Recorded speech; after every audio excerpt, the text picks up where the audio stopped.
Ayun guys, no, andito ako sa work ko ngayon. Tignan nyo naman, grabe.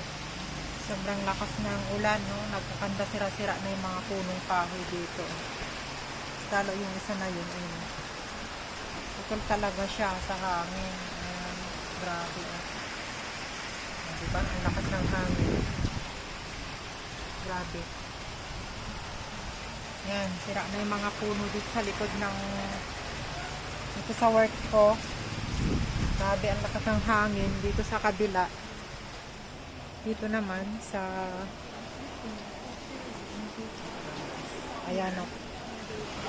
Ayan, grabe. Ang lakas ng hangin. Oh my God. Ang basa na dito guys. Oh.